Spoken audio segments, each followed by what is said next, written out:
এদের তো প্রায় গতকালকে কাজ শেষ হয়ে গেছে এবং গত পরশুদিন ঢালাই হয়েছে।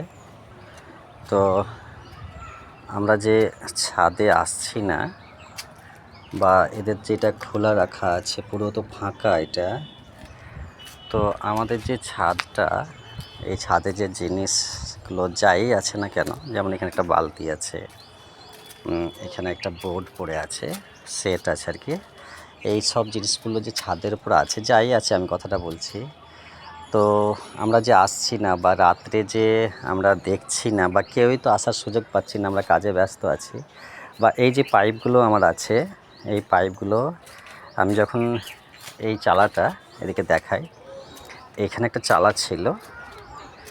তো এই চালাটা মানে এই যে ছাদটা করা হলো প্রায় 1 মাস হলো। তো এই ছাদটা এই চালার পরিবর্তে করা হলো। তো এখানে খরচা হয়েছিল, মানে এখনও তো কয়েকটা আছে দেখছি, ওই তো এখনও তো এই পাইপগুলো এই যে ফিট করাই আছে, তো এখন তো পুরো খোলা হয়নি।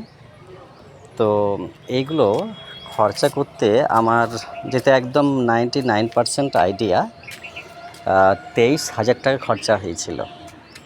তো যাই হোক, এই পাইপগুলো দিয়ে আমি এগুলোকে বাউন্ডারি করেছি। এই যে বাউন্ডারি করা আছে, এই যে করা আছে, তো এগুলোকে তো আমি আরও ভালোভাবে করব। তো সেটা যাই হোক আলাদা বিষয়, কিন্তু আমার উদ্দেশ্য হচ্ছে কি, যে যদি এটা কেউ রাত্রে নেমে নিয়ে চলে যায় বা এইখান দিয়ে তো নামতেই পারবে, এটা দিয়ে যে নামা যাবে, আর ওদিকে আমার ভেতরে দরজা বন্ধ আছে, বা কেউ কিছু ক্ষতি করব বললে সেটা তো করতে পারবে। তো সেই জন্য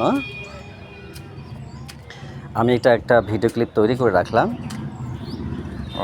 বা যদি কেউ মানে আমার এই জায়গাটা দিয়ে কেউ যদি এই যে জায়গাটা আমরা ব্যবহার করছি, রান্না করছি বা যাই গোসল স্নান করছি, এটা তো কেউ করতে পারে ইচ্ছা করলে।